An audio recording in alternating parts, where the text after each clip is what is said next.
Well, good evening, folks. I'm Cory Brada here from the Hawkeye of the Storm for another edition of the Postgame show. Not with Coach Close today. He is actually, I think he's comfortable with me saying, he is involved in a coach's clinic today. And so he's working with some young people, which I know gives him a lot of joy. And nothing better to do this afternoon in Hawkeyeville as the Hawkeyes get routed in the second half against the Maryland Terrapins. 101-75. You see the final stats across your the bottom of your screen. Traore, that's Seydou Traore, the Manhattan transfer, actually finishes one short of the leading scorer today. Iowa's leading scorer. Traore gets 14. Price Sanford with 15. Peyton with 14. Dembele with 11. Those were Iowa's 4 players in double figures. They also got contributions of 5 points from Josh Dix, who struggled, 5 points from Brock Harding, who continues to struggle, 5 points from Chris Taggio, maybe a little bit of a pleasant surprise there off the bench in the second half. And then Evan Bronze gave him 6 points in that first half all around the rim. The Iowa offense was rolling. We've seen that story before. in first halves of games and really majority of games. Iowa's offense is very rarely the issue. Although in the second half, Iowa actually had a 4-point lead at the end of the first half at halftime. Had a 7-point lead in the last 30 seconds and then gave up an open three that cut the lead to 4. So Terps go into halftime with a bit of a momentum swing in their favor. And I think we all probably saw that coming. Iowa gave up anything and everything defensively in that first half. It was a bad half defensively. Okay. Just because Iowa was ahead by 7 at one point does not mean they defended well to get there. They just made everything. And Maryland's defense, oh my goodness. You talk about Iowa's defense. That Maryland defense was horrendous in that first half. It was flat out awful. They came out in the second half, and you can tell they were locked in defensively. This was a tale of two halves on one side of the ball and a tale of one game on the other side of that card. Iowa just didn't defend all night. Terrapins make Iowa pay. And here's the bottom line. We can come in here and talk about the same things over and over and over again, but I'll just say the same thing I've said before, and I want to make it very clear where I stand on this. This is not, for anybody that still questions it, and I don't know how many people there are out there that question it still, this is not going to change until Fran McCaffrey is gone. It's not going to change. This will not change. Okay? Iowa giving up historically good offensive performances to Big Ten opponents over and over and over and over again. This is not going to change. And we have went down this almost spiral to where it's gotten to a point where this didn't used to happen to this extreme. This is the first year I can recall Iowa is just almost every game on the road getting flat out embarrassed and historically embarrassed. Teams have put up 100 on Iowa before, but this is the most points Maryland has scored in a Big Ten conference game. Look at what Iowa did at UCLA earlier in the year. Look at what Iowa did at USC. Didn't UCLA make their first 12 or 13 shots in that game? I mean, some ridiculous stat like that. Iowa gave up $116 to Wisconsin, 116. By the way, Maryland totally took their foot off the gas in the last 6 minutes. I mean, they were holding the ball, and this thing could have easily been 110, 115. I mean, this was once again historically bad defense. And I'm not a decision maker as it relates to Fran McCaffrey's job, so it does me no good to come on here and say, fire Fran. But I'm just saying, if you're frustrated with the defense, that's not changing, folks. I have full confidence that you are not going to see a change until he is gone. Until he's gone. And I was thinking during the game today, I know the flip side of this, the I don't want to call them apologists, but the defenders of Fran or the hopeful optimists, because there are those with this coaching staff in this era, might say, well, Cory, look at the next couple of recruiting classes they have coming in. And I've talked about those recruiting classes. They're intriguing on a couple of different levels, specifically with athleticism. They appear to be built slightly different than past Iowa classes have been, certainly of the last 4 to 5 years. But then I'm like watching Chris Taggio out there, and I'm thinking to myself, he's a really good athlete, but he is really, really raw. So I'm certainly no scout. I'm no recruiting expert. I've watched these guys they have on the books here for next year. They've got 1 or 2 commits they got the Shabazz kid next year. I'm trying to think of the other kid in 2026, but they got a couple of athletes in both classes, and that's great. I think that will help defensively, just having that natural athleticism, but I don't know that that's going to these guys are not 4 or 5-star kids they're landing, with the exception being Josh Lewis. He was a 4-star kid. The Johnson Irigu kid was at one point out of high school. I don't know, man. I'll just be very honest. I've kind of lost faith in anything happening with this program anymore under Fran. I just kind of have lost faith in giving it time and giving Fran grace and giving the next class a chance to turn things around. I'm not even mad about it. I just lost any reason to have confidence in this getting fixed. I just have no reason to think it's going to get fixed. And it's like the first half. We're watching this game, and I'm like, okay, they're up 51-47, but the defense has been horrendous.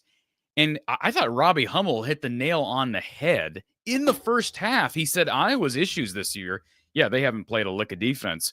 But the problem is, even though their offensive numbers as a whole have looked very good, he said they're a bit of a roller coaster. And he's right. They go through spells where they can't score, and that's exactly what happened in that second half. As soon as Iowa started to get locked down or miss a few shots, I mean, just like that, it was an 11-0 run. And Maryland went from being down 11, or excuse me, being down 7 to being up 4. It was just like that. You can't expect Iowa to win games 105-103.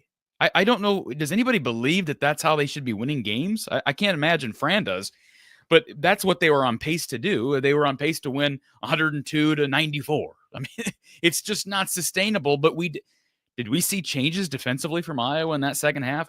I watched a Maryland team that went to the locker room, and Kevin Willard, first of all, he's done a surprisingly good job. I didn't have a whole lot of confidence when they hired him, and I thought the first, his second, third year, especially that first season, I didn't know. To me, it looked weird, and it was a weird end to the Turgeon era, etc. If you're a Terps fan, you know what I'm talking about. It's just kind of odd way he left after such a long tenure there. But I give him credit, and they don't have that crowd was not engaged. That thing was half full. It's a top 25 team on a weekend. We're always talking about Iowa not being able to get fans and seats. They don't have fans and seats, and they're a top 25 team that Robbie Hummel was talking about maybe being a dark horse for a Final Four berth. And yet, what'd they do at halftime? They went into the locker room, and they went from being horrendous defensively to being solid in the second half. Solid, really good. And it's just amazing. I didn't see any differences with Iowa's defense in the second. There's lazy closeouts. They're slow on rotations. They struggle to protect the rim. They struggle to defend without fouling. I see stupid fouls away from the basket. And I mean, when I say away from the basket, I'm talking about out on the 3-point arc. I mean, there was the term clothesline used tonight. I believe it was Lodgy Dembele just clotheslined a guy. What are we doing here? I mean, Seydou Traore picking up his third and fourth fouls on stupid plays. The one was an illegal screen, and, sometimes you can place that on the ball handler. I'd have to go back and look to see timing-wise, did the ball handler go too soon? It looked like he was just, first of all, he was not square, okay? He's leaning into the defender. But the third foul, foul number 3, I mean, he was on the bench the majority of the first half after a great start. It was in double figures early and was attacking the rim. And once he got that fourth foul in the second half, I'm like, this game's over. Because they don't have a rim protector. And I actually thought Lodgy Dembele played fairly well. I wish we could have seen more of Bronze in the first half. But again, they're trying to move guys around and keep everybody fresh. Riley Mulvey apparently is unavailable. His story is just so sad because he plays well and then you don't see him. I'm assuming he's just not healthy. So that's frustrating. Frustrating that Drew Thelwell wasn't able to make it back. I thought we might see him today. He made the trip, did not make the game. And I think they're holding their own on the inside. I give Bronze credit. I give Dembele credit. I give Mulvey credit, and I give Tajo credit. Tajo came in there and at least held his own. But again, he's really raw. But man, you're seeing so many minutes for guys like Sanford, and Harding, and those guys don't play a lick of defense. They don't defend their own shadow. They can't keep up with their own shadow. It's really sad is what it is, because I think they're all those 3 by all accounts are really good people, really good kids, but those guys can't defend. And Josh Dix was off tonight, 2 of 10. I thought they did a nice job of making him make tough shots on his 10 attempts. And probably not going to see another 2 of 10 day. We've seen a couple of poor efficiency performances from him, but he is an efficient shooter, efficient scorer. But they did a nice job hemming him in. And I'm going to pull up the official team stats here in a bit, but I'm just looking through the unofficial stats, and I'm just like, wow, I don't know what to point to as a real bright spot besides guys like Traore and solid performance from Dembele, solid performance out of Tajo. But yeah, it's just they just lose the same way over and over again. Let's go to our first caller of the day. We've got Doug here with us. Doug, good to see you. I know you were here early, and you're a huge Hawkeye fan. Is what I'm saying ringing true with you? And would you add anything? Or disagree? No, I don't disagree with anything. And people need to be patient. Fran might let the season play out. Beth said she'll evaluate him at the end of the season, and we need to trust that she makes the decisions that she needs to make. When did she say that? She said that. She said that a couple weeks ago. I thought somebody in your live chat said she said that. Okay. I haven't heard her say that, but again, secondhand. I never talked to Beth. I didn't. If I talked to Beth, there'd be a lot of things I would say.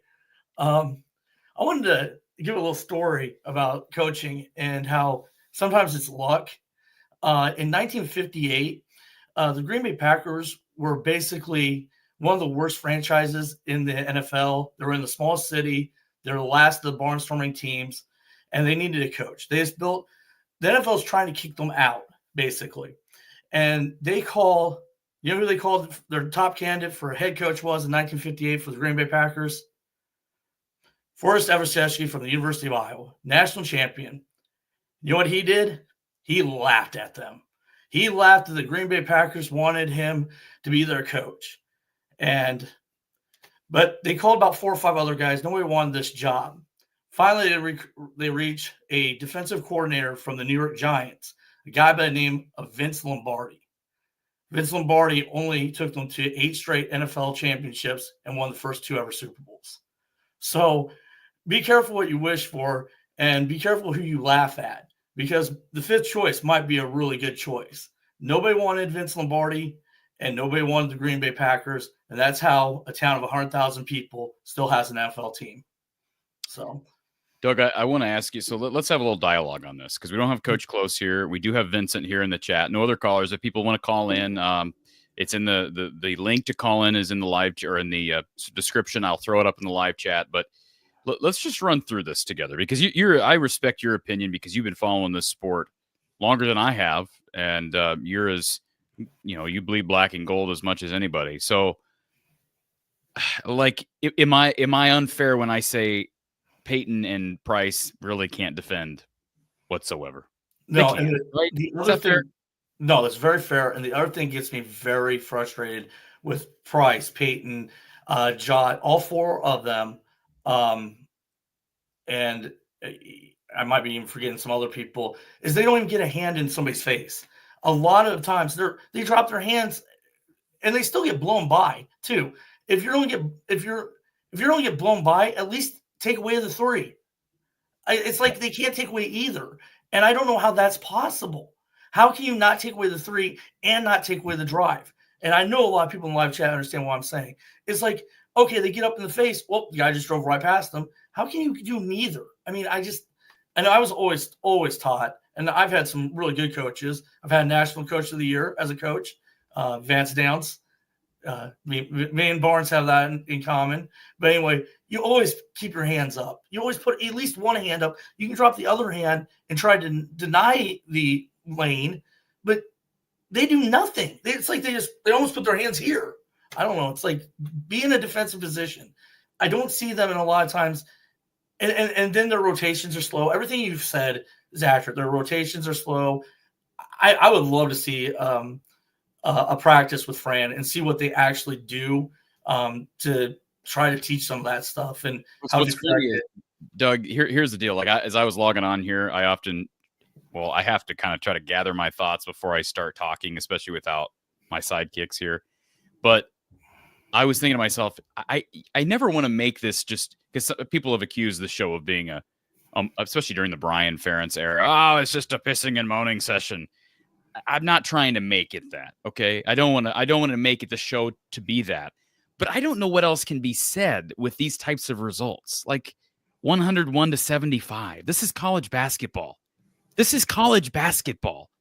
Yeah, What this ain't else are intramurals. we supposed to say when you give up triple figures? I don't I'd I be don't know pissed what if I else gave to up triple figures in church league or YMCA league. I mean, we would be throwing fits to each other. There might be those get very competitive, but yeah, yeah, it's almost it's embarrassing. The players should be embarrassed. Fans should be embarrassed. It is embarrassing to give up 100 points, not once, but we do this on the road 3 or 4 times already this season. And They even gave though up we're not, 99. They yeah, gave up 99. Was that to USC or UCLA? Because mhm. they let off the gas. I mean, let me. I don't normally do this, but since we're talking about this game, we've got Doug on. Let's. I'm going to share my screen because I just got the official posted box score posted to the University of Iowa website. Okay, so let's just look at this and make something very clear. None of what I'm going to say is personal. I always want to preface my comments by acknowledging that. Okay, this is not a personal thing, but I do want to make something abundantly clear. When you look at, let me pull us down here so that way people can see the player stats.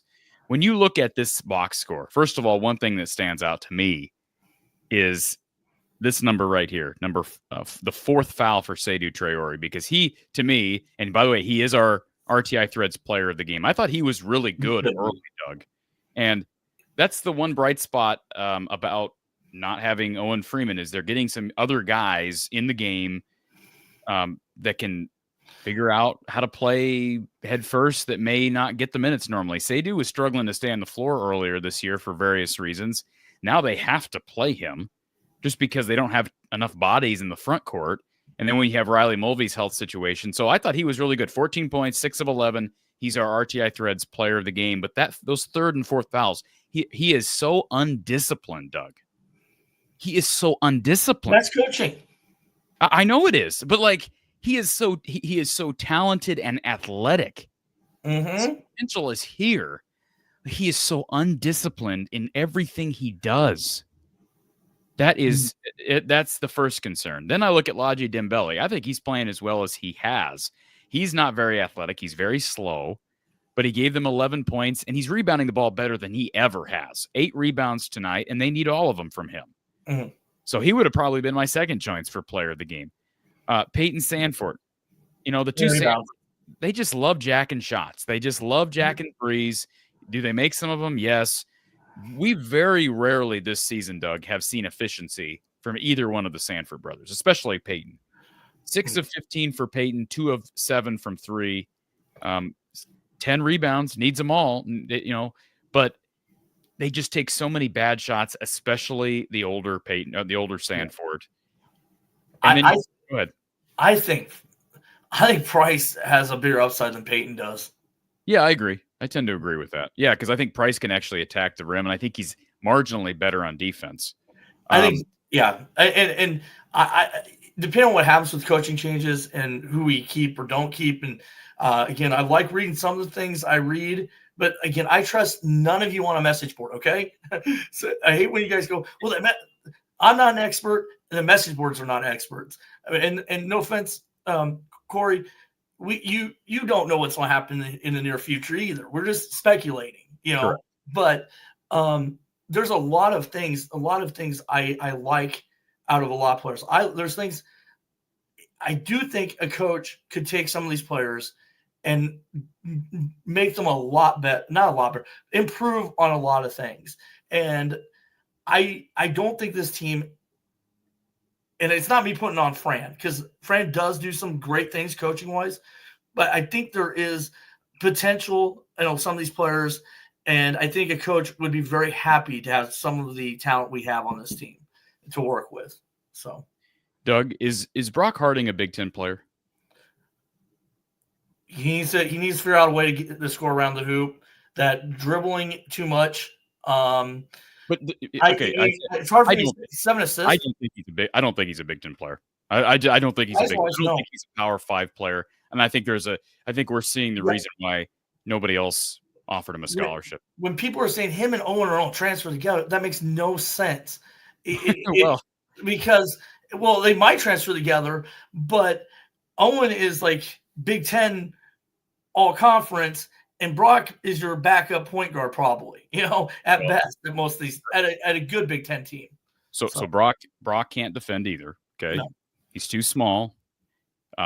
He gets bullied around, when basically any matchup. He's a mismatch against basically anybody.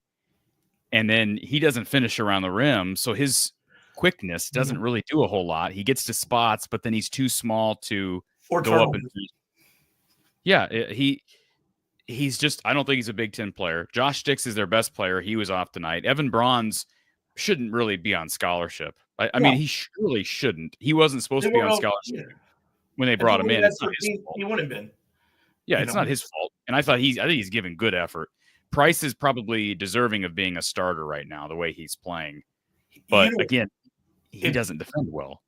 If Price was on, look at the other teams. Look at what Maryland's bench did. Well, they started doing stuff in the second half. If Price was on a different team, he would be a candidate for sixth man of the year. But we just don't have enough wins, nor is the team good enough. But his numbers for a sixth man are very good, very similar, almost similar, and in some areas better than Nicholas Bear when he won that award. So, and real quick, Carter Kingsbury, he shouldn't be on scholarship. No. Like, if you're talking about guys that are scholarship Big Ten, he shouldn't be on. They had scholarships available. He's worked really hard.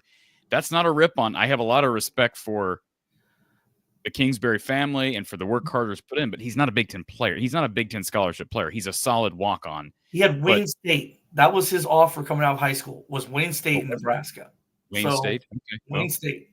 I'm just saying, like, their roster, they are so – I mean, the biggest thing I have to look at here is Fran has not been able to out-recruit his lack of development on the defensive end.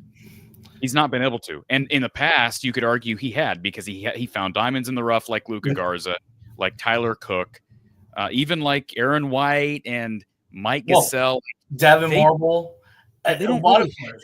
Who do they have that you would compare to some of those under-the-radar guys? Like, who do they have?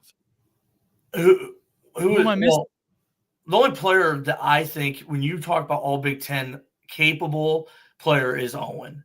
After Owen, there isn't. He was an in-state prospect that I say in-state. I know he was Illinois, but he was Quad City. He was the Garza guy. Like, he watched Garza and committed after that year. And he's not. You and I both know he's not Luka. No. He's not Garza. Luka special. I'm just saying, and Keegan Murray's another one. We can't forget the Murray twins. I'm just trying to figure out who it is on the roster that he was able to grab that goes from being an unheralded recruit to being a first or second team all Big Ten guy. That's a hard ask. But if you're not going to be able to compete with the big boy schools, you've got to be able to do that. And that's how they've stayed competitive and been a tournament team for so long, is they've always had somebody, at least one or two guys, again, like the guys I just named, that in general weren't real highly recruited. Luka and Tyler Cook sort of were, but the Murrays were not. Aaron White was not. And Tyler, a lot of these guys like Tyler Cook, wasn't Sapp, Anthony Clemens. He used to do this a lot. He would get the second, because Tyler Cook played with somebody like Tatum or somebody, right? Jason Tatum. Yep. Yeah. Shama. Mm-hmm. Yeah. Like what Fran would do, what he would used to do, and I kind of liked what he did. He would go get the second best player from a great high school team, and he did that. Fran finished second in a lot of recruiting things. Fran, it's okay to recruit against the MAC if you make those into Big Ten players. Like, it's okay to get 2- and 3-star guys if you make them into 4- or 5-star guys. It would be a good example, and some people aren't going to like this because they don't like the kid because he left. But Tony Perkins, he was a really good example of a kid that nobody wanted. Yeah, he came here and became a really good Big Ten guard. And again, they just don't have it. Brock Harding has it. Now, he's only in year 2, but Doug, he's not it. Brock Harding is not it. Would you say, okay, and I want to add, maybe the chat can answer this, and I know where I would put it, just because I really did like the way he played. Who would you rather have taken after their sophomore year? Mike Gasell or Brock Harding? Now, he's not done with his sophomore year yet, but who do you think is a better fit for what Iowa's done, and who had a better first 2 years? Well, boy, that's been a while ago, but if I'm not mistaken, Mike. Yeah. And now Mike was, but let's remember, Doug, Mike wasn't he almost a 4-star recruit? Yes, he was top 100. from Yeah, South. I mean, there's no comparison there. Brock wasn't even getting Power 4 offers. I No, mean, so that's the thing. And but like Jordan Bohannon's another example. mm. Although he was really bad defensively, he was so unique in his skill set and his ability to hit threes and in big moments and to not turn the ball over that he's another kind of an unheralded guy. Yeah, he was in state, but Fran got him and turned him into he was a really good Big Ten player for a long time. I kind of got tired of watching him at the end because of the but Cory, he was for a long time. Go we ahead. keep on going down this route, and I'm like kind of starting to go, this is probably one of France's least talented teams. That's what I'm saying. That's kind of what I'm getting to. Like, I just don't know how many. The more you're almost convincing me of that. I wasn't thinking that way before I got, and that does not give Fran an out to anyone in the live chat. No, it's an if anything, it makes him more responsible for not getting the talent. But I'm just saying, I think there's a reason why. I don't think it's his coaching defensively has gotten worse. I just think his recruiting has gotten marginally worse. I don't really know what the numbers say in recruiting, but because I don't really know that matters. Because like I say, those guys I just named, they were not highly regarded kids, but they turned into such. And I don't see signs of that from Brock, from Dembele, from even Traore right now. Like I don't see signs of him becoming some all Big Ten player. He's got great potential and athleticism, but I don't see that yet. Say it again. We need a couple of these guys to step up, even with the injuries, even to finish off this year. I don't think in any evaluation of how Fran does. Like I said, I want to win every game, and the one thing I do want to say is what happened with Prom and TJ when they switched out. Only 3 players from Prom stayed on for that next year, and then by year 2 there was no Prom players left. So we could be literally looking at none of these guys being here in 2 years. And hopefully, I don't know. And again, you people need to stop in the message boards teasing me with Darren DeVries. I don't know if that's even a possibility at all, but people keep on telling me Darren DeVries is coming back to Iowa. Well, can I just say this? I do have there's a guy that I know that has covered West Virginia athletics for some time now.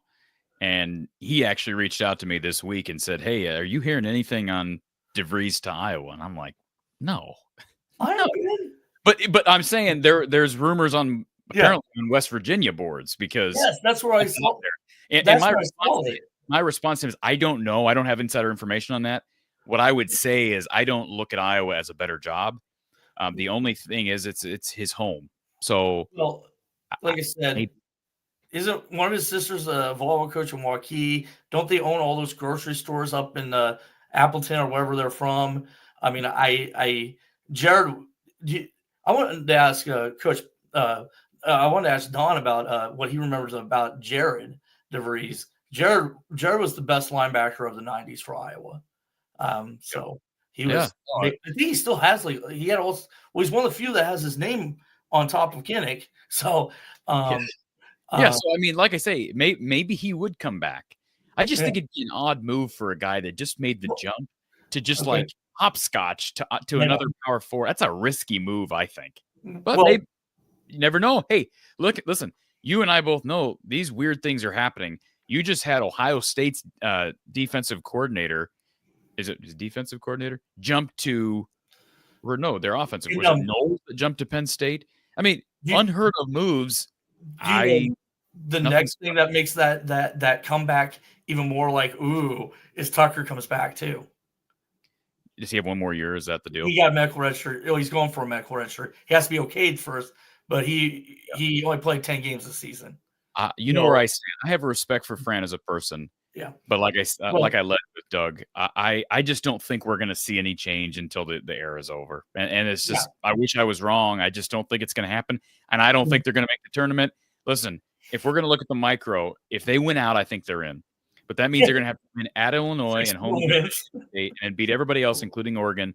But now these next 2 games at home are absolutely, I think they're must-wins anyways. They're absolutely must-haves.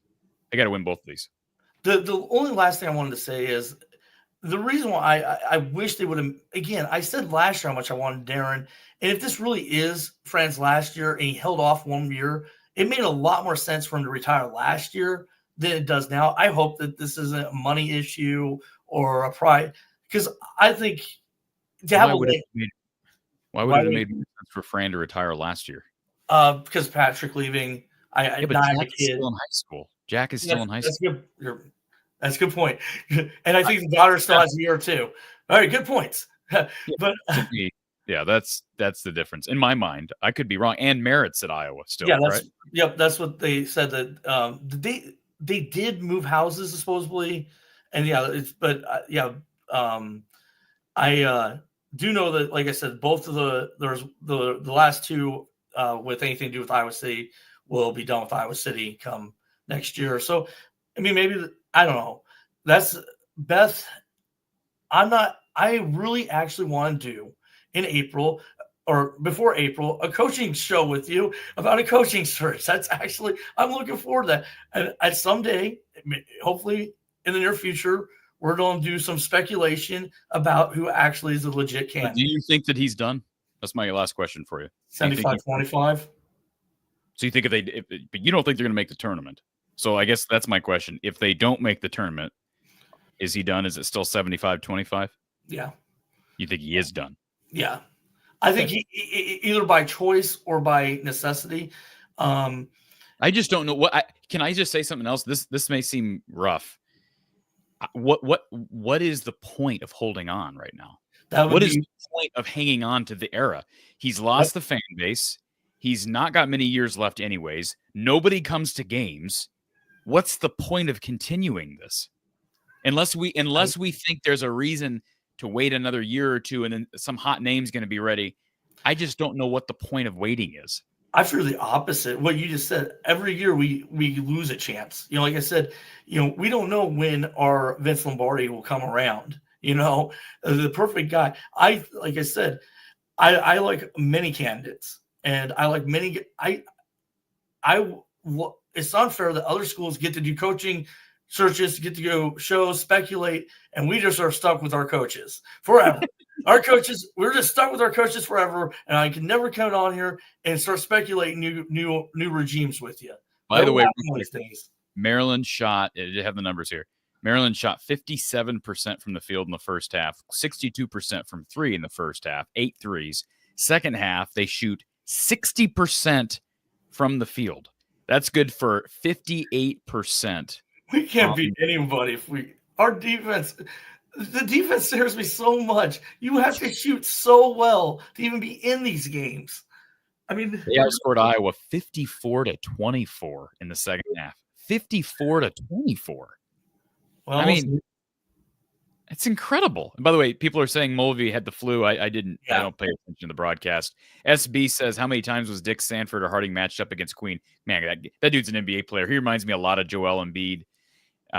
And yeah, I don't know why Iowa took so long to send double teams at him. I'd have been doubling him every time and making other guys make shots, but they just let him go off in the second half. And what I would say is, once Iowa sends a double team, that guy's getting they're getting easy assists somewhere else. I mean, Iowa's just so slow. You got to do it, Doug. You can't let Harding and Dix just get manhandled by that guy. He was a McDonald's All-American for a reason. Well, one of the things I was going to say there is that they probably were going to send a double team, but our guy is so slow of getting over there, you didn't even notice that we were trying to send a double team. So, yeah. All right, Doug. Yeah. Appreciate you, sir. We'll talk to you Wednesday. All right, folks, before we get to our next caller, we want to thank RTI Threads. You can shop the RTI Threads apparel between Owen Freeman, Peyton Sanford, Josh Dix, and so much more. And also, if you're interested in getting prepped for Hawkeye football, it'll be here before you know it, especially spring ball. A lot of great battles out there with people like Aaron Graves, who will be a leader on that defensive line, Zach Lutmer, even Mr. Carson Shire. He's part of the group and is primed to maybe earn a starting role in the linebacker room. You can shop the NIL apparel over at rtithreads.com/NIL. As you support people like RTI Threads, you support the show and ensure that we can keep going and we can keep this thing moving here in what, year 3, year 4? I should probably know how many years we've been doing this, but I lose track. Time flies. So anyway, shop rtithreads.com/NIL. Again, our RTI Threads player of the game, Seydou Traore, 14 points, 6 of 11 from the field. The big problem was that Traore played all of, what did he play in that second half? He played all of 3 minutes and 40 seconds in the second half. I mean, it just, you can't have your player of the game picking up 2 fouls in the first 3 minutes of the second half. You just can't have it when you've already, he's already been riding the bench. He only played, 14 points, and he only played in the game, played a total of 17 minutes. So those are pretty good numbers. Again, not disciplined, but he flashes because of his athleticism, his natural bounce, his natural skill. He hit a 3 today, which was good to see because he's really been struggling from 3.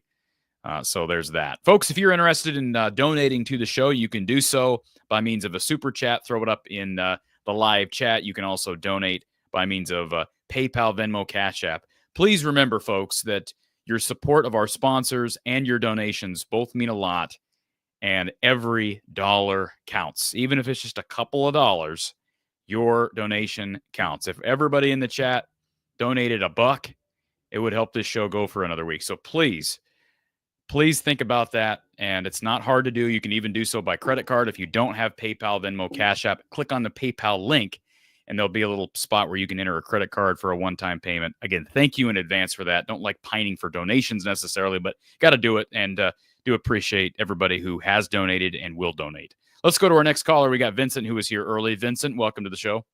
Hey, Cory. Good evening. How are you? That's probably a loaded question. I'm sorry. I mean, you heard me at the outset. I'm sick and tired like everybody else. No, you diagnosed it pretty well. When it comes to it all falls back to recruiting, and you were saying it, and I think even the prior caller, Doug, was saying it too. But Fran is not getting the recruits that still make Iowa viable in games like this. So, and I guess what I'm meaning is, in the past, we've been able to have just better recruits, more athletic players, where we were able to kind of compensate for the lack of our defensive presence by our offensive output. And the recruits that he has today or the past couple of years, they're just not cutting it. They're not the same kind of players. And to what you were saying earlier, it's not going to change. No, it is not. Yeah, it's not going to change. We're going to continue to see the same thing because that's just Fran's defensive mindset. And when you're not getting the recruits, like, again, I have to keep reverting back to the same thing.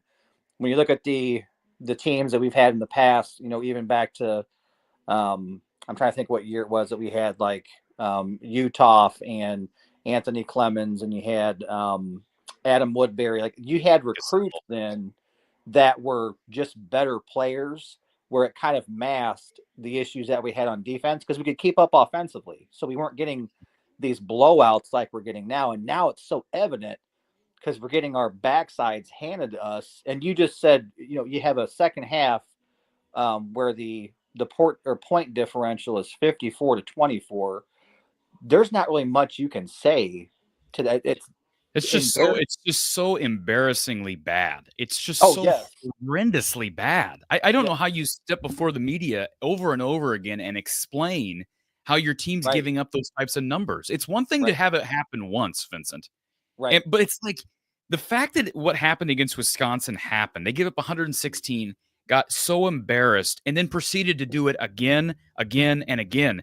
It makes me question the level of pride. And even if it's not pride, like when you hear, whether it be Freeman or Peyton or whoever, those comments from the Wisconsin player who made this statement about how we knew they didn't want to play defense, yada, yada, yada.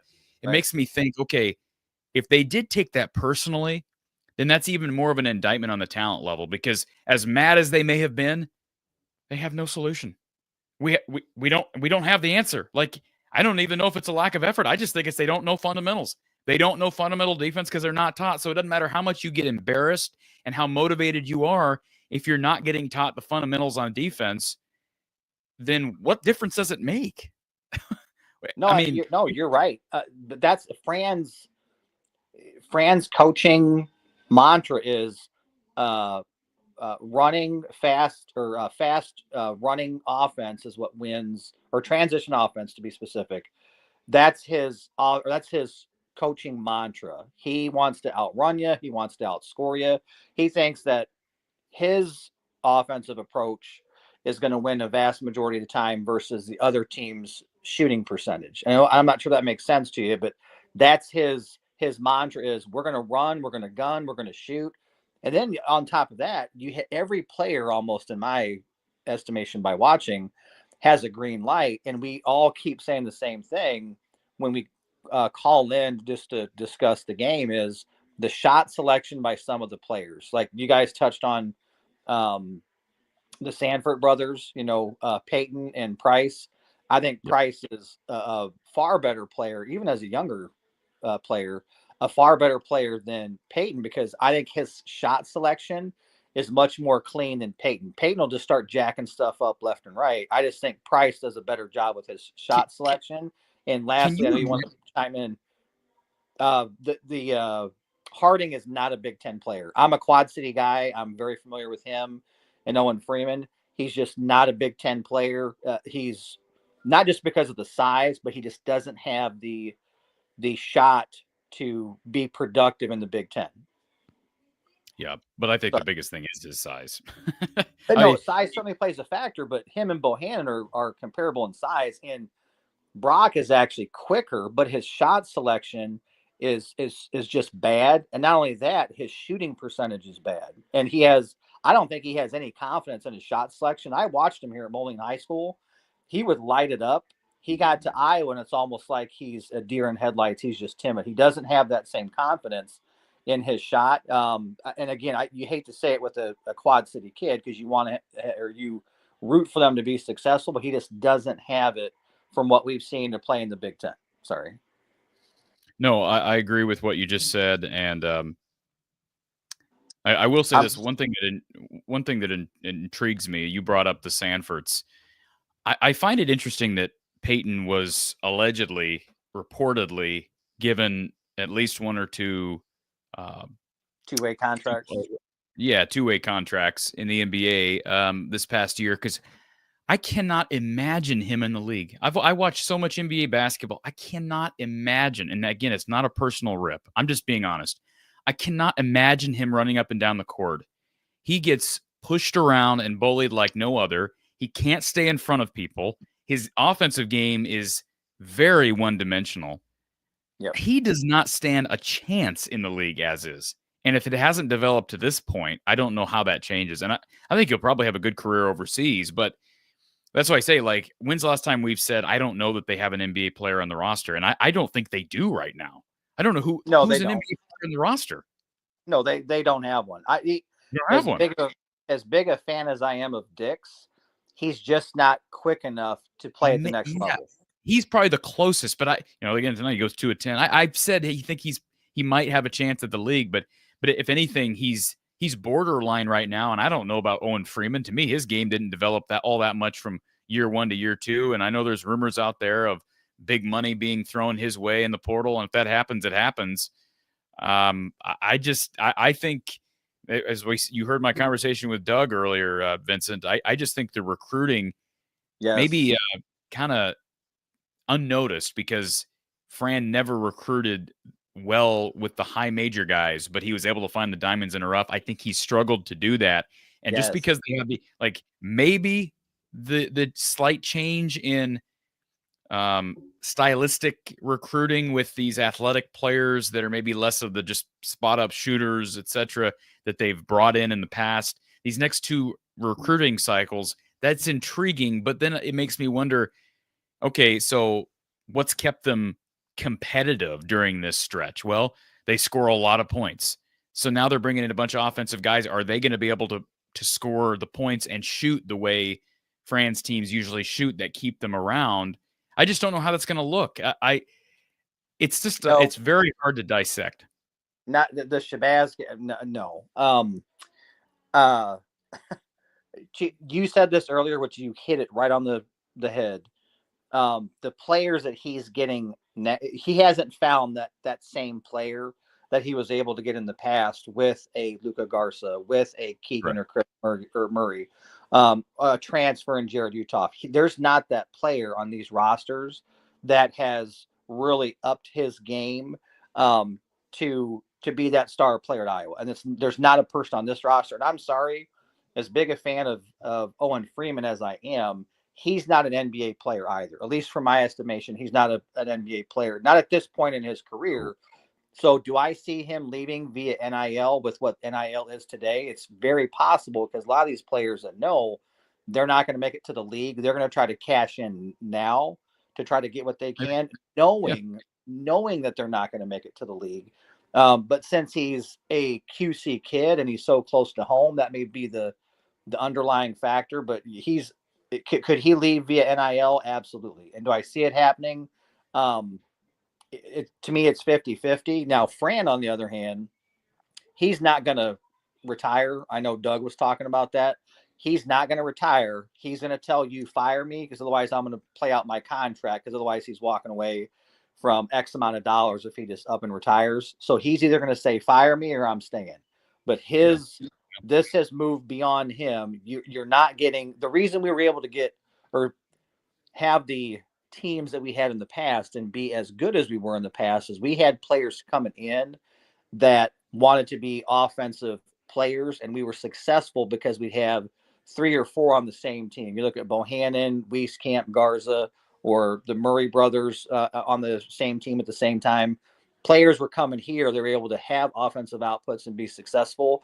Now that kind of trend for Iowa, if you're a recruit, you're not looking at Iowa as a potential landing spot, because you're not going to be able to come in and be as successful from what you've seen the past couple of years as you want to be to further your game. And the defense is so bad, you're not going to be able to be playing for much when it comes to Big Ten championships. So why is it a good landing spot under Fran? Tell me why you'd want to come play for Fran. Well, he some recruit, he plays a fun style offensively. We have to admit that. And he has there have been guys now here of late, Garza, Keegan, Chris, that have made the league. And so, but we don't have those guys now, though. In the past, we don't have those guys now, but I'm just saying from a developmental standpoint, that used to be a mark against him, because you compare Iowa State and Iowa. Iowa State was Hoiberg and, even Otzelberg. Those guys are putting players in the league, and Iowa wasn't doing that. You can't really say that now, because of late, the Iowa's had players that have made the league. But like I said, to me, they haven't had any boost. I thought they'd get some level of a boost on the recruiting trail after the Garza and the Murray twins left, but I haven't really seen that. Like, the big they cashed in on after Garza was who? Mulvey. It was Mulvey. Now they got Owen Freeman. Well, Mulvey was the guy that came in. I believe it was right after. Didn't he commit right after Garza's National Player of the Year season? I believe. No, I know he committed while Garza was still here, but I didn't see a player of the potential caliber of Garza. No, that's what I'm saying. That's what I'm saying. Okay, that's how my bad. That was the fruit of their labor, so to speak. Like with Garza, I thought they'd maybe be able to cash in on Garza was considered the best player in college basketball, and you would think that would make other bigs want to come to Iowa. And Owen Freeman he's the best recruit they have on the roster right now. I don't know how you compare him versus Peyton, and I'm trying to think of other highly regarded. Again, they don't really have highly regarded recruits. Those two guys. We have. So I just think Dembele was a higher recruit than. Did you see on Rivals? Dembele was a 4-star compared to Freeman as a 3-star. That's what I saw. And I could be wrong, but I'm fairly certain they had Dembele as a 4-star. I would check that. I would check that, Vincent, because I don't even know what Dembele's recruitment looked like, but Dembele was down to because he's an East Coast kid, right? Mm-hmm. So I think it was down to Rutgers, St. John's, Iowa. He had some good offers. But again, Fran's looking at potential, not what they've been able to do or what they were doing currently in high school. It's potential. Yeah. But again, He had a few East Coast. Yeah, he had East Coast offers. He had an offer from DePaul. He visited Wake, Seton Hall. So he had some decent offers there. But Owen, he was considered 247's got Laji Dembele as a 3-star. Owen was He was a also 3, but he had tons of offers as a that's 6'10". yeah, he had offers from Wisconsin, Michigan State, Ohio Oh, State. Indiana. Yeah. Yeah, exactly.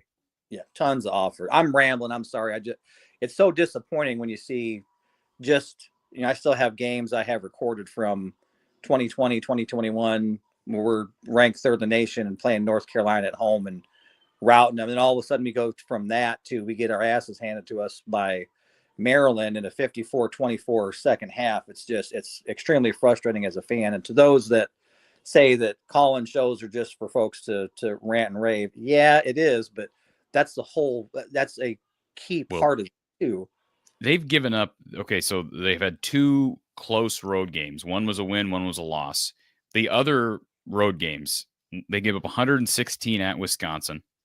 They gave up 99 at USC, 94 at UCLA. And by the way, both of those should have been in the hundreds, but teams just let off the gas late. They gave up 82 at Ohio State, another game where Ohio State let off the gas. And now tonight they give up 101. I mean, those are unbelievable numbers. I'm going to pull up real quick. I want to look at the Big Ten men's basketball stats. So here's team stats. You want to take a guess, Vincent, at how many points per game do you believe Iowa's giving up, just on not just road games, but as a whole in Big Ten play? What are they giving up defensively in an average? Yeah. Probably based off what you're just telling me, I would say somewhere between 75 and 80. Okay, so let me pull this up here. So as a team, defensively, Iowa is giving up 78.6, and you may say that doesn't sound all that bad, but the next closest is Rutgers at 75.6, and then the next closest after that is Penn State at 73, and then the bottom, like the second from the worst, is Maryland at 66.8. So everybody is almost, besides UCLA, who doesn't give up anything. Between Maryland and Rutgers, you literally have 10 points per game between the second worst defensive team in the conference and the second best, and then you have Iowa 3 points per game higher. That's a pretty substantial difference, giving up 70, basically round up 79 points per game. And the road numbers are obviously much, much worse. I don't know if we've ever asked. I know you said Coach Close isn't on tonight, but has anyone ever asked, or do you know, Cory, did he ever say what type of defense that he notices or he sees Fran playing? Because the one thing I've never understood is the lack of aggression guarding the 3-point line, but more importantly, every time you have a guard that brings the ball up the floor, as soon as he gets to the top of the 3-point line, what are we doing? We're doubling him, trying to force the ball somewhere else. And I don't understand why we're doing that, but what kind of defense did Gary ever say what he thinks Fran's playing? Well, he just switches Gary has talked about Fran's motto of just switching everything up. I mean, we saw Fran go, well, he'll go with matchup zone sometimes. He went with zone today. He went with man. Nothing seems to really work. His philosophy is we're going to switch everything up and try to keep the offense on its heels. But ultimately, what it does is it creates easy driving lanes, open threes, and to me, I don't really see it. Have you noticed? Have you seen a noticeable difference in results depending on what defense they're in? I mean, you saw them go to zone briefly tonight. They didn't look any better in zone than they did in man. Not with these teams we've had the past couple years. It's almost like when we start switching up defenses, we're handicapping our players because there's either miscommunication or they're getting confused and leaving players wide open. Yeah. Be a good question for Gary, but I don't know that you're going to get an answer because of the okay. And you're right. I know he does he does multiple defenses, but I just thought they've been in man most of the year, and they're just not good. They're not good. They're not good defensively. They don't move their feet well enough. Don't close out well enough. They're lazy. They're undisciplined. Lazy is probably maybe that's an unfair word. But I do think they're lazy at times on defense. Mark Woodard, wish my Terps could play Iowa every game. Yeah, they'd probably go 21-0. That's probably the understatement. I appreciate you letting me ramble. Just the second half, it was so hard to watch, but that's like a couple of different games this year, and it's having this platform certainly kind of helps get some venting out, if you know what I mean. So I won't we'll be keep here. you on here. The last thing I would touch on is I did hear, or I saw something similar to like your prior caller, Doug, had stated that DeVries was a name being floated out there. I haven't seen any validity to that or whatnot. And I don't know. I don't even think Fran offered his son. Was his son offered? I have not that I remember. Maybe he was. I don't know. I was thinking it was always assumed that he was playing for his dad because he played with Peyton, didn't he? He played with Peyton. Yes. Yeah. Yes, to my knowledge, yeah. Yeah, as far as I'm aware, it was always assumed that he was going to Drake. Well, they were talking about what his buyout would be, and when I read it, I'm like, he just got there. We're already talking about a buyout, trying to get him back to Iowa. I don't see that happening. But boy, I mean, at this rate, just given with the debacle that Fran has had this year, as a fan, Fran leaving, I think it's just in the best interest. But he's not going to go voluntarily. You'd have to show him the exit doors. But thank you so much, Cory, for the platform. I'll let you get on your next caller and have a good night. Thank you, sir. SB with the super chat. Fran can't get the 1 and 2 necessary to create shots, set up others by breaking down the D, another team of shooters that can't take anyone off the bounce or defend. Again, I think the exception to that was Tony Perkins did a pretty nice job of that. His offensive game wasn't polished, but he was good in the mid-range. 3-point shot was never great. Probably wasn't the best passer, but could break guys down, was very athletic. He was one of their diamonds in the rough that you look back in the Fran era. It'd be fun if Fran is done after this season, and I don't know that to be the case, but if he is, I would be interested to try to review the best lands, the best diamonds in the rough that he was able to grab. I'd be curious. So, folks, we'll be right back after a 30-second break here from our sponsor. Of course, you're watching Iowa Postgame here from the Hawkeye of the Storm, and we'll take our final 3 callers and continue to chat about what is Iowa men's basketball and what could end up being Iowa men's basketball following the conclusion of the 24-25 season. Again, we'll be right back after a 30-second word from our sponsor. Let me introduce you to one of the proud supporters of From the Hawkeye of the Storm, Iowa floor covering down in Bondurant. Now, for the last year and a half, you've heard me talk about this great company in the heart of central Iowa. They've got their tough core, click together, 4.5 millimeter waterproof vinyl flooring, great for you DIYers out there. But even if you're just a contractor or you need a different type of flooring, they've got you covered, whether it be tile showers, carpet. Give Iowa Floor Covering a chance to serve you better and serve your flooring needs. Visit them online at iowafloorcovering.com. That's iowafloorcovering.com, or you can give them a call at 515-379-7000. That's 515-379-7000. Thank you to Iowa Floor Covering in Bondurant. All right, let's continue with our callers, folks. We've got Bram here. Bram, welcome to the show. Appreciate you calling in.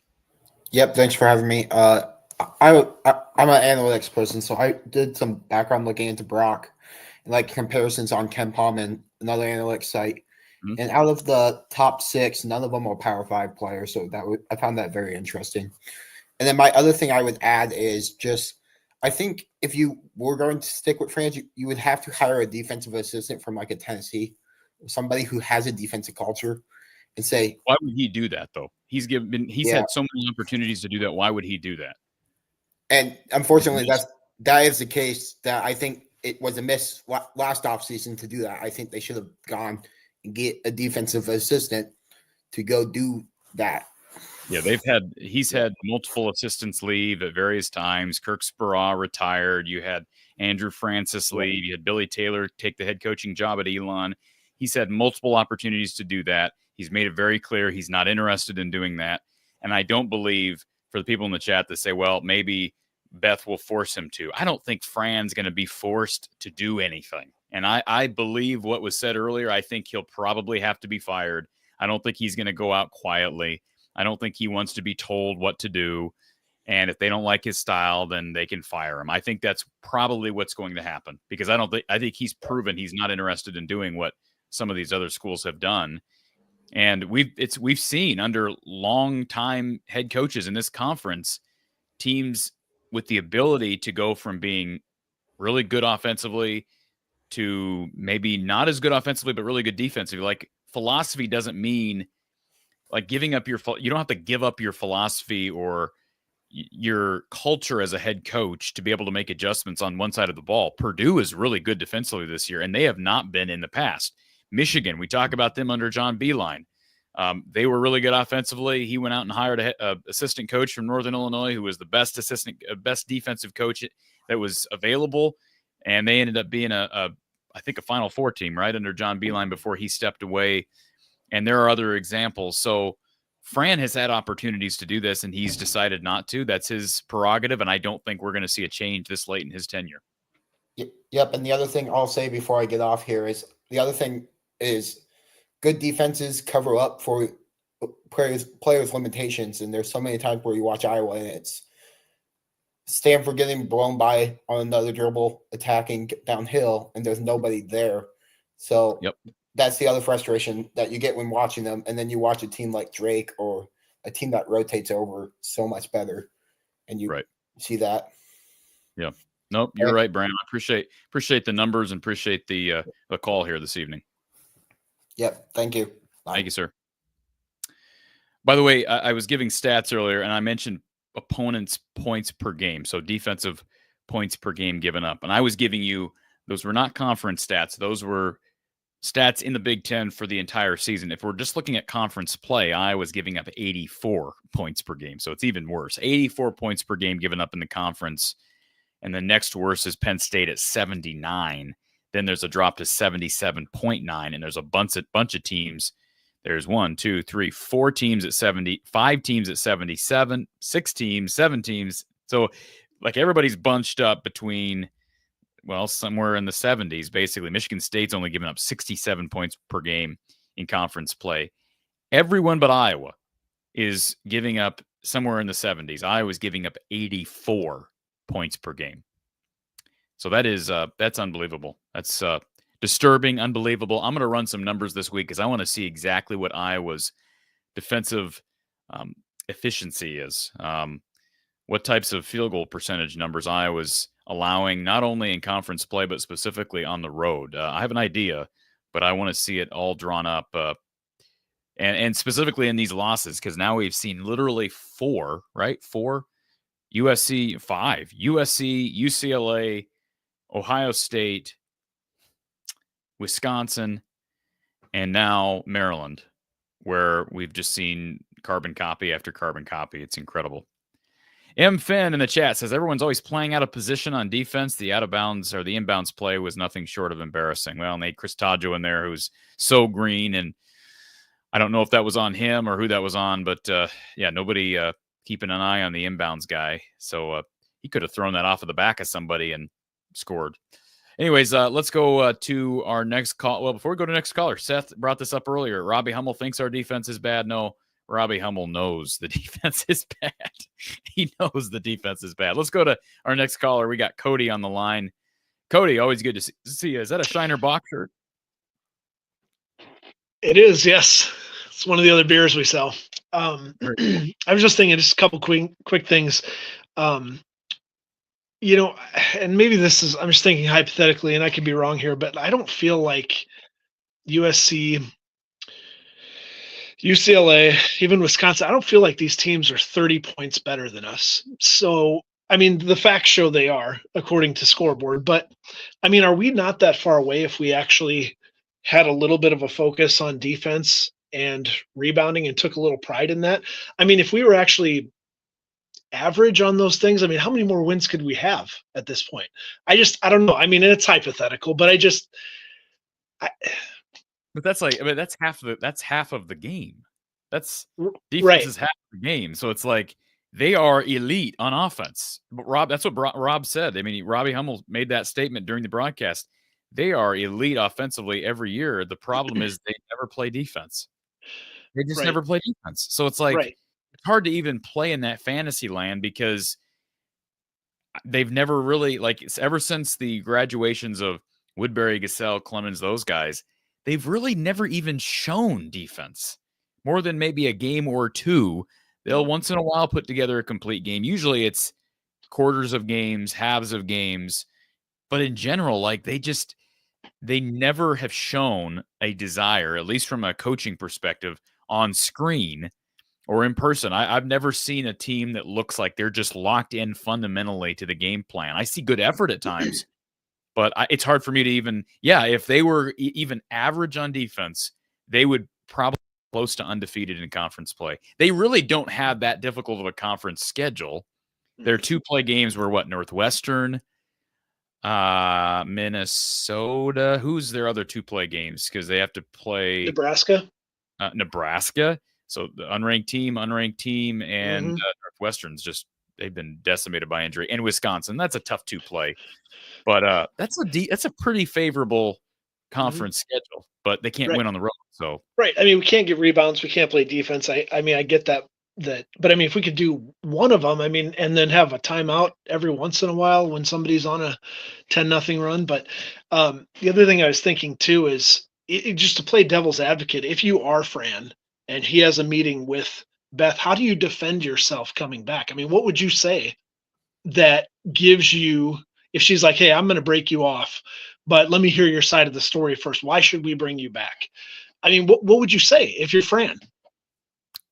He's probably going to say we've produced. He's probably going to bring up his number of years he's been in the tournament, even though they've missed the tournament these last 2 years. He'll bring up that they would have made the tournament during the COVID season, and he's right. They would have been a pretty good high seed that year.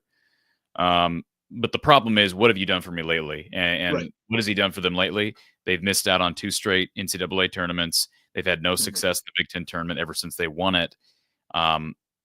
They didn't make a run in the NIT last year. They're not landing, high major recruits. They've got some intriguing guys, like we keep saying, but it's a game of what have you done for me lately? And I think most of what Fran would be able to bring up is the past, from 3-4 years behind you. He may say, well, we really feel good about these next 2 recruiting classes. Johnson Arrigo, this kid is not eligible yet, but he'll be eligible next year. And, we like what we got from Drew Thelwell in the portal. We think we can keep recruiting the portal strong. We've got some, maybe he's banking on the young guy. Like, who are the young guys that are like Traore, Tajo, if Freeman's back, but I don't know. I mean, I think we're going to find, here's the cool thing. I think we're going to find out a lot in the days after the season's end, because these things happen quickly because the portal window's open. I think administrations, they got to make decisions quickly. If your team fails to make the tournament, you're either keeping your guy or you're not. So it's not going to be all that long, and we'll know what's going to happen. Right. Well, I mean, and I appreciate all the things Fran has done. I mean, we were in the dumps, when he came in and brought us back, and I'm forever appreciative of that, because I mean, it was bad, but I mean, he has been given a fair shake. And anybody that plays basketball from the lowest level up to the highest is you can't always rely on offense, because a jump shot will abandon you when you need it most. And I just think we've had elite players, elite shooters, and we can't get out of the first round. So, I mean, that theory that you're going to put all your eggs in the basket of all gas, no breaks. I mean, I don't think it's sound. I mean, granted, Fran knows way more about coaching than I ever will, but at some point you have to commit to getting a rebound and to getting in front of your guy and at least make it difficult for him. And if you can't, you got to have somebody to put somebody on the rear end or something just to try to make it seem like there's a little resistance for them on offense. And there's nothing. All we did is watch Maryland's taillights just right away from us and just hey, see you guys. Oh, can barely see them. Nope. Game's over. Goodbye. Was I the only one that wanted Maryland to score 100 plus? Were you to that point? Do you ever get to that point, or do you ever get to that point? I hope the fans got like free hot dogs or fries or something. Then maybe I'd be happy for him. But Tajo had a nice hammer on that one drive towards the end. Not that it mattered, but I mean, it's cool to see still. Wasn't it fitting that Bronze got blocked by the rim and then Peyton got, bricked that dunk? Wasn't that fitting? Those two moments were like, I know. Magnifico. And then wasn't there a series where, was it Peyton and Price? They both airballed shots from point blank range. Now, maybe one of them was blocked partially, but it's just, it's incredible. So, yeah. Well, I'm gonna go full Cory the caller here. I've got 17 more things, Cory. I'm just kidding. Thanks, Cory. Have a good night. Cody, appreciate it. Folks, you can follow me on X at From the Hawkeye or From the Hawkeye of the Storm on Facebook. You can also follow on Instagram at From the Hawkeye. That would be much appreciated. And we're going to be doing some promotions here very soon to win some free stuff. So stay tuned for that. And of course, we'll continue with our post-game coverage through men's and women's basketball completion of both of these seasons. The men will play Oregon Wednesday, 7:30 p.m. Central Time on Big Ten Network. We'll have post-game coverage after that game. It's a must-win for the men. They got to win each of these next two. I think that's fair to say. And if they win the next two, then at least we're going to be staring in the face of a what would they be at that point? They would be they'd be 7-9, and we're going to be like, well, okay. If they win 3 of their final 4, maybe they get in at 10-10. So technically, they're not out of the race for the NCAA tournament, but they're going to have to beat either Michigan State at home or Illinois on the road. And I almost think that it'd be better if they beat Illinois on the road, because I think the committee might look at that a little bit more favorably than beating Michigan State at home. I don't know that. Boy, it'd be great to get both of them. Do I believe they're going to get either one of them? No.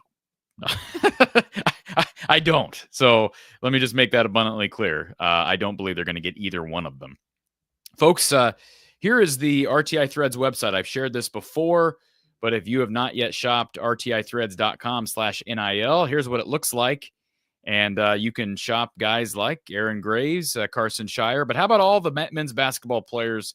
And even though the team struggled tonight and has been struggling on the road, you can still support the NIL causes of people like Peyton Sandfort, Owen Freeman, Josh Dix. I think Josh Dix is the best player on this team. I know he struggled tonight, but he has been the man of consistency all year. They have his official logo and his official apparel.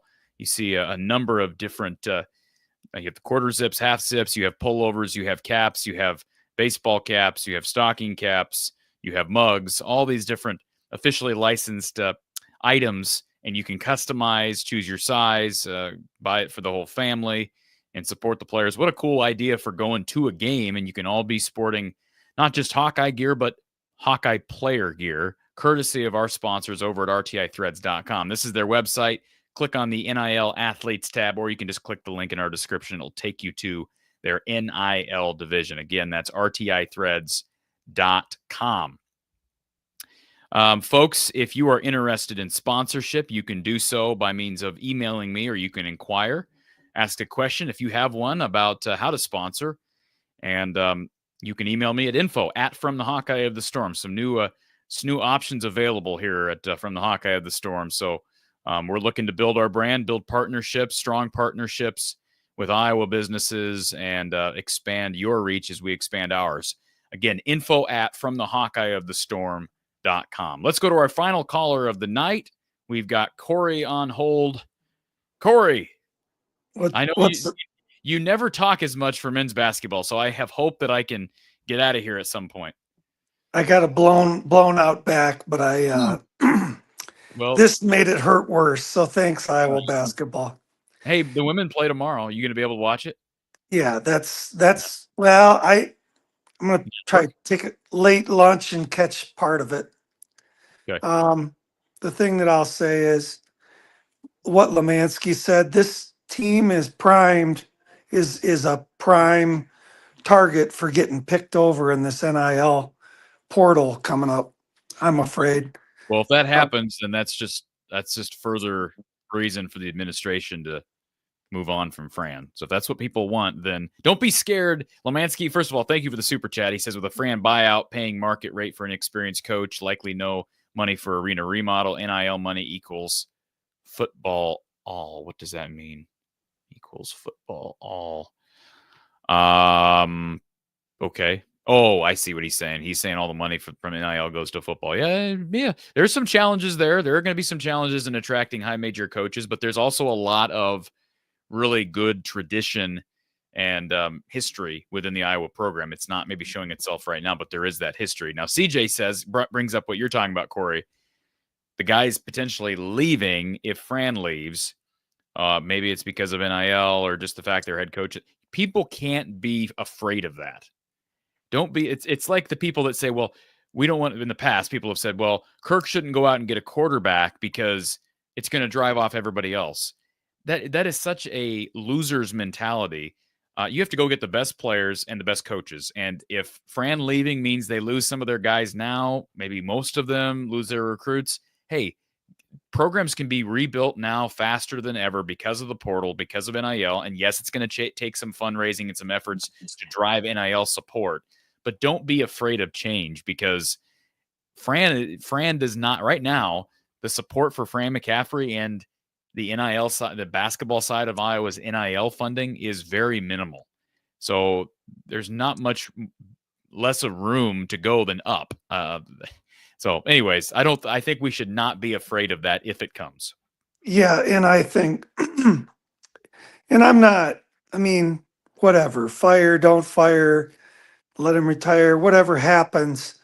I'm not talking about that. What I'm talking about is this is just your typical Iowa basketball team that lacks a strong guard that's strong with the ball, that can drive it in and get a bucket, like a BJ Armstrong and our Andre Woolridge, a Val Barnes, Tony Perkins, or a Tony Perkins that's averaging 21 minutes a game at Missouri and 8.7 points a game at Missouri. He was far better off here, but he didn't get the money. Yeah, I think he's getting paid down there. So yeah. So my point is, I don't blame him for that, by the way, Cory. No, because he's likely not going to go pro. So I mean, he'll play somewhere. He'll play somewhere. Oh yeah. I mean, but not in the league. He'll Europe, and so get your money when you can. But that's what hurts Iowa basketball, because we lose that strong guard, and now we're strictly a finesse team. But the thing that I want to emphasize is, where are your most explosive offenses? They're from good defenses. You get stops and you go on runs. And so to me, I just don't understand this. And it's so frustrating. Iowa is the team that everybody gets right on their 3-point shots with. If there's teams that are down and they're in a slump, they always get right. They're like, I can't wait. We're going to play Iowa, guys. We're going to get right. You'll get right against Iowa. It makes me sick. And it's but again, my hope would be somehow we don't lose Owen Freeman. Somehow, we get our hurt guys back. And I'll tell you, Sadu looks like there's some development going on with him. And he's an explosive athlete.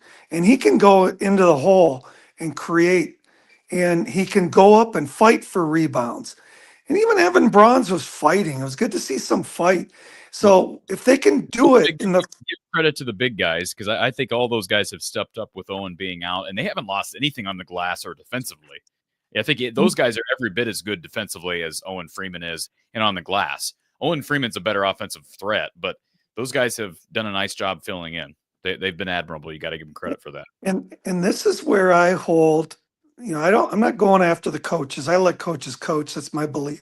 I don't know enough. I'm not on the inside to be able to judge the coaches, is my opinion. But I'll just say this. We don't do well after second half or halftime adjustments. Usually the halftime adjustments are not in our favor. And so that's a coaching thing. And also, If you look at Jan Jensen, she knew she was losing some firepower with the Iowa women. She had to address it from a defensive standpoint to make up for some of the loss. And she says, we've got to be able to get 2 or 3 stops in a row to be able to make some of these runs. If Iowa had that attitude, and sometimes they do, but it's rare. But if they're capable of doing it once, they're capable of putting that effort forth multiple times, unless you see that it's fatigue setting in on this team. Is it fatigue that limited them and made them unable to perform in the second half? I don't know. How many players did Maryland play? How many players did we play? You've got to know angles. You've got to know fundamentals. And if they're not being taught, it doesn't matter how much effort you're putting in. It's up here. I mean, Gary's talked about this. He very rarely does, Gary, who is a great defensive coach, very, very rarely does he say it's a lack of effort. Very rarely. So I think that's why, to me, it's not hard to point at coaching. Like, they're not spending the time on that side of the ball in practice. And this is not just a game-to-game thing. This is a year-to-year thing, right? Off-season, all of that. Obviously, the emphasis has not been placed there. So nothing's going to change if the emphasis isn't placed there. Even with athletic players, they may get marginally better. But if you're not fundamental, good offenses are going to carve you up. Yeah, and again, we went back to jacking threes. How did we win the Rutgers game? Rutgers jacked threes, and we took it to the hole, and we won. And when you go dry from 3, and you just keep jacking threes, you're going to lose. Although Maryland, how many threes did they make today? Well, yeah. They made 12 threes. I mean, Rutgers made 8 in the first half the other night, but they went cold in the second. And Iowa shot the ball really well, and Iowa shot the ball really well through one half today. The problem is what happened in the second half, Cory. Maryland adjusted defensively, and Iowa in that second half, what was their field goal percentage? Iowa shot 29.7% in the second half. I mean, you're done. But you look at Harding. He was able to drive it and get into the lane, but he didn't dare put the shot up. He's not big enough. He can't. If it was a Tony Perkins hitting that 8-foot runner, it's probably a weapon. But when it's Brock Harding and he goes in there, then he just turns around and runs right back out of there. He's like, oh hell no. And so it's just to me, if I'm Fran, I'm emphasizing defense. I've seen enough that we've got to get better at defense because we don't have the firepower that we think we do. We aren't that good of a shooting team. We think we are. Well, we've proven we're not. So you better answer it with some defense, and you better get out there and get somebody give me a 6'4" guard that's strong with the ball that can go in there and hit that wide open 10-foot runner. It's sitting for the taking, but you don't have the guy that can do it. And I just think that it's got to be a guy with some muscle. I love Dix, but I think I'd like to see more meat on his bones. And, I think Iowa needs one guard that's got a little more beef to him, like a Tony Perkins. I think they're really missing that. So well, they're missing Felwell right now too. Yeah, and I mean, he's got a little more muscle on him. He's got a little more will to take it in there, but I'd like to see a little bit more of a runner or a little floater out of him too that I don't see. Usually he just tries to take it all the way to the hole. It's like a skill set that, look at Lucy Olson. She's absolutely lethal. And that's what we need, is that guy that can go in there and get that little 8-10-foot runner floater. Anyway, go Hawks. Okay, Cory. Appreciate Peace the call. out. Feel better. All right. Thank you. Talk to you tomorrow. All right, folks. Maryland defeating the Hawkeyes 101-75. Yet another defensive masterpiece from the Hawks. I say that very tediously. They'll be back on the hardwood on Wednesday back in Iowa City for a 7:30 p.m. Central Time tip on Big Ten Network. They'll play the Oregon Ducks. The next 2 games are must-wins. They play the new teams from the Pacific Northwest, Oregon and Washington, back-to-back. If you're interested in sponsorship, folks, you can do so by means of emailing me. I'm info@fromthehawkeyeofthestorm.com. Write it down. Shoot me an email. ask questions, whatever you need to do to feel comfortable about partnership. We want you to feel comfortable, and we want to be a partner with you and your small business or big business, whatever the case may be, and expand your reach throughout the Hawkeye footprint. If you're interested in donating, you can do so by means of Venmo, PayPal, Cash App. Very simple. Even if it's just a few dollars, it does make a difference. And I'll be back with you tomorrow because the Hawkeye women play at 11 a.m. Central Time on Fox, a President's Day special on the Fox, the national Fox. That's 11 a.m. Central Time for the Hawks and the 9th-ranked Buckeyes. Maybe we'll get a special appearance from the one and only Kasheen Alexander. Wouldn't that be special? So, folks, appreciate you being here. Wish we had better news to report, but another Hawkeye men's loss. The men are now, 6-9 in the conference, 6-10. I got to get this right. Let me make sure I'm right on this. What are they? They are 5-9. I was wrong. Totally wrong. 5-9. 5-9. Can they get to 7-9 and give themselves a flying chance in the last couple of weeks of the season? Well, we'll see. So we'll talk to you tomorrow, folks. Have a great night, and go Hawks.